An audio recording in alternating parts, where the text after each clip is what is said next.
o modo, sabe? O modo de agir, o modo de se portar de cada narcisista. Só para vocês terem uma ideia, tá? Não, mas não é isso. Nós temos, de acordo com alguns estudos, 4 tipos de temperamento, né?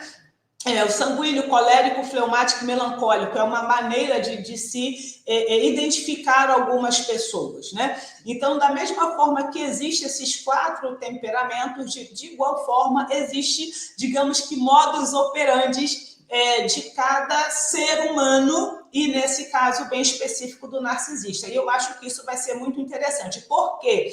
Porque, por exemplo, tá? Quando a gente pensa, me permita falar o agente, tá? No sentido de generalizar. Eu, particularmente, quando eu pensava antes do conhecimento que eu tenho, quando eu pensava no narcisista, o que eu pensava? Eu pensava numa pessoa poderosa, como a gente ouve falar, pensava em líderes mais proeminentes, pensava em pessoas em situação hierárquica favorável financeiramente falando. Então, tinha esse padrão, digamos assim, esse perfil de pessoa sempre muito imponente. E quando a gente começa a estudar o transtorno de personalidade narcisista, principalmente observando, com aspas, tá? O modus operandi deles, a gente vai perceber que existem pessoas que estão justamente no extremo oposto a esse estereotipo e são também narcisistas. Então, por isso que eu estou falando, é natural que no senso comum a gente olhe para pessoas que estão, né, nessa posição mais imponente, né, e a gente pense, não, de fato, esse daqui, com aspas, é fácil de identificar. E o contrário, digamos assim, também é verdadeiro. Eu já tive a oportunidade de lidar com pessoas que não tinham de cair morta e mesmo assim a pessoa tinha uma personalidade narcisista. O que já deixa muito claro para todos nós que não tem nada a ver com status social. Bom, para a gente poder começar a entender, só para a gente ter um pano de fundo aqui, de repente alguém que não está tão alinhado, digamos assim, com as questões psicanalíticas e toda a psicoterapia, não é um profissional da área, mas só, de repente, um curioso, ou tem algum familiar que a pessoa acredita ter essa personalidade. Então, só para a gente poder fazer aqui um pano de fundo, tá ok? Bom, como que surge ou quando surge a personalidade narcisista? Veja bem, a base se dá justamente de acordo com as necessidades emocionais iniciais não atendidas, devido à falta de amor incondicional. E aí aqui a gente já começa a pensar no primeiro paradigma e me permitam essa expressão, tá ok? Nós vivemos em momentos sazonais, tá? Então, a cada período de tempo, algum boom, sabe? Alguma coisa surge. E uma das coisas que está surgindo, eu não estou dizendo que está surgindo agora, mas só para que a gente possa se aperceber, principalmente nós, psicoterapeutas, psicanalistas, a sociedade que a gente vive hoje, eu estou falando especificamente de acordo com o advento das redes sociais e mais especificamente ainda com o advento dos likes, não é nem dos comentários, dos likes. O que acontece?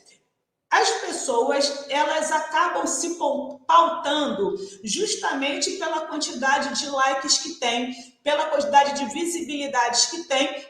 E algumas pessoas, deixa eu falar dessa forma, acabam acreditando e pautando a sua estima em relação a isso. Então, se tem XYZ likes, ou eu sou uma pessoa que sou bem estimada. E aí, o que acontece? Ela acaba se inflando. E o contrário também é verdadeiro. Então, não por causa das redes sociais, porque as redes sociais não têm esse poder, somos nós que não sabemos lidar com isso, que acabamos transferindo esse poder ou essa responsabilidade para o outro. O que acontece? Quando essa criança, quando esse sujeito não recebe na sua infância um amor incondicional, o que é um amor incondicional? incondicional. Eu amo meu filho simplesmente porque ele é quem é, mas muito pelo contrário. O que a gente vê hoje?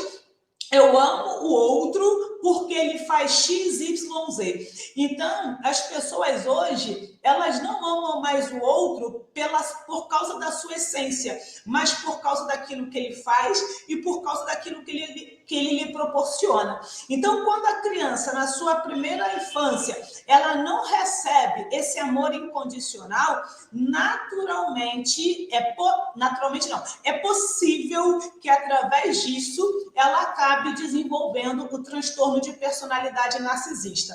E também, o que acontece? A excessiva ênfase no desempenho, na realização, no materialismo, a questão do fazer e do ter, ao invés de ser, também com a ausência de limites, isso daqui é muito importante. Os educadores de plantão podem falar muito bem sobre isso. Então, por exemplo, o professor hoje já não pode mais chamar a atenção do filho, o professor hoje já não pode mais dar uma nota condizente, né? Uma nota vermelha, condizente, porque o pai, a mãe, o tio, o responsável vai lá reclamar na escola porque o filho ou a filha, enfim. Então, assim, essa ausência de limites, essa fraca modelação, o que é modelagem nesse caso?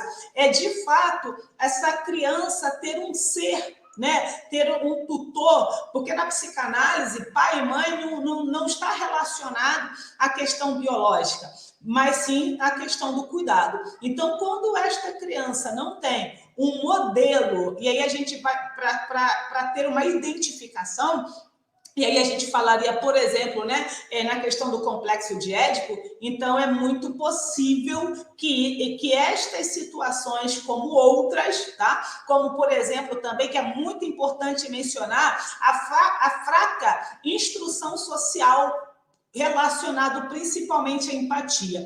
Então, quando